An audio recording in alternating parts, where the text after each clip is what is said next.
تاریخ میں سب سے بڑی کہانیاں ہمیشہ صرف جیت کی نہیں ہوتی، بلکہ وہ اکثر راکھ سے دوبارہ اٹھ کھڑے ہونے کی ہوتی ہیں۔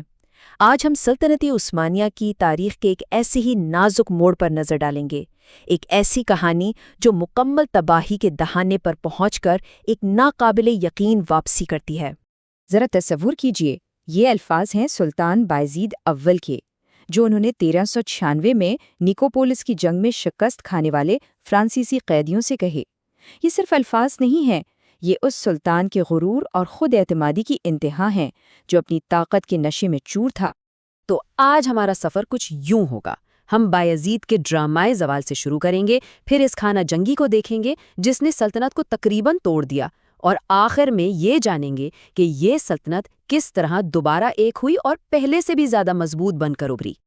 تو آئیے کہانی کے پہلے حصے کا آغاز کرتے ہیں۔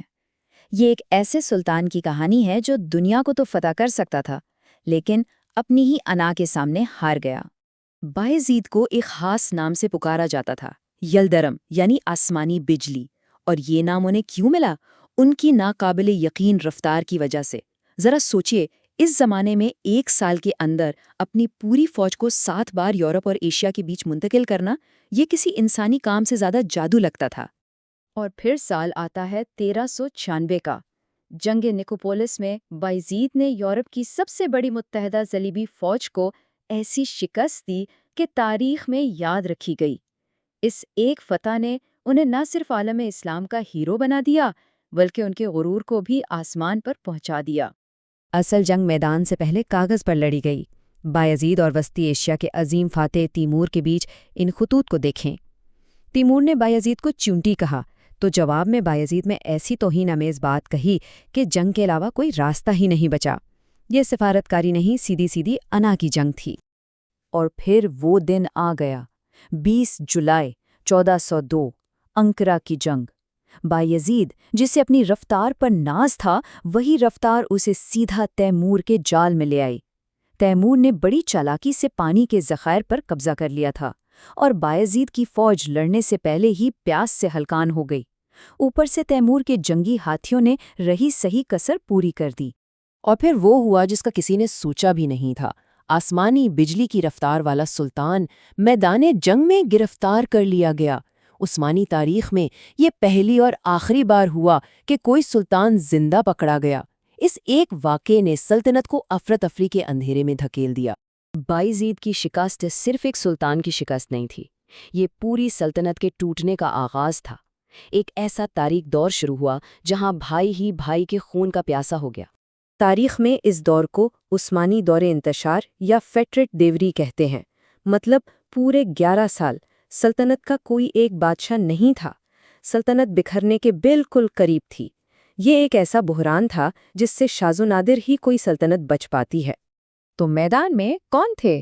بایزید کے اپنے ہی 4 بیٹے، سلیمان، عیسیٰ، موسیٰ اور محمد۔ ہر کوئی اپنے حصے کا سلطان بن بیٹھا تھا، اور مقصد صرف ایک تھا، دوسرے بھائی کو ختم کرنا۔ اس آپسی لڑائی نے سلطنت کو مزید کمزور کیا اور باہر کے دشمنوں کو مداخلت کا کھلا موقع دے دیا۔ لیکن کہتے ہیں نا، ہر رات کی صبح ہوتی ہے۔ اسی تباہی اور راکھ کے ڈھیر سے ایک ایسا شہزادہ اٹھا جس نے اس بکھری ہوئی سلطنت کو دوبارہ جوڑنے کا بیڑا اٹھایا۔ اور یہ تھے محمد اول۔ انہوں نے کمال صبر اور حکمت سے کام لیا، ایک ایک کر کے اپنے تینوں بھائیوں کو شکست دی، کبھی تلوار سے تو کبھی سفارتکاری سے۔ آخر کار 11 سال کی مسلسل جدوجہد کے بعد 1413 میں وہ واحد سلطان بنے اور اس خوفناک خانہ جنگی کو ختم کیا۔ اس لیے انہیں اکثر سلطنت کا دوسرا بانی بھی کہا جاتا ہے۔ سلطنت بچ تو گئی تھی، لیکن بڑا سوال یہ تھا کہ کیا وہ اپنی کھوئی ہوئی طاقت اور عزت واپس پا سکے گی؟ اگلی نسل نے ثابت کیا کہ یہ واپسی صرف زندہ رہنے کے لیے نہیں تھی، بلکہ دوبارہ دنیا پر چھا جانے کے لیے تھی۔ محمد اول کے بعد تخت پر آئے ان کے بیٹے مراد دوم۔ یورپ تو بس انتظار کر رہا تھا کہ عثمانیوں کو ہمیشہ کے لیے ختم کر دیا جائے۔ انہیں لگا کہ اب یہ کمزور ہو چکے ہیں، لیکن وہ بہت بڑی غلط فہمی میں تھے۔ مراد دوم نے یہ ثابت کر دیا کہ سلطنت نہ صرف واپس آ گئی ہے، بلکہ پہلے سے زیادہ مضبوط ہونے کے لیے تیار ہے۔ مراد دوم نے اس کا جواب 2 ایسی فیصلہ کن فتوحات سے دیا جس نے سب کچھ بدل دیا۔ 1444 میں وارنا کی جنگ اور 1448 میں کسوو کی دوسری جنگ۔ ان دونوں جنگوں میں انہوں نے یورپ کی بڑی صلیبی طاقتوں کو شکست دی۔ ان فتوحات نے بلقان پر صدیوں کے لیے عثمانی کنٹرول پکا کر دیا اور پوری دنیا کو پیغام دیا کہ سلطنت کی واپسی مکمل ہو چکی ہے۔ تو آخر میں اس پوری کہانی کا مطلب کیا ہے؟ یہ صرف کچھ جنگوں اور بادشاہوں کی داستان نہیں ہے، اس کی اہمیت اس سے کہیں زیادہ گہری ہے۔ سب سے پہلی بات تو یہ کہ اس بحالی نے ثابت کر دیا کہ عثمانی ریاست کی بنیادیں کتنی مضبوط تھیں۔ یہ ریاست صرف ایک شخص پر نہیں چلتی تھی، بلکہ اس کا نظام اتنا پختہ تھا کہ ایک سلطان کی گرفتاری اور 11 سال کی خانہ جنگی بھی اسے ختم نہ کر سکی۔ اور یہی وہ استحکام تھا جس کی وجہ سے مراد دوم کے بیٹے یعنی محمد دوم، جنہیں ہم محمد فاتح کے نام سے جانتے ہیں، وہ کر پائے جو بایزید کا خواب تھا، یعنی قسطنطنیہ کی فتح۔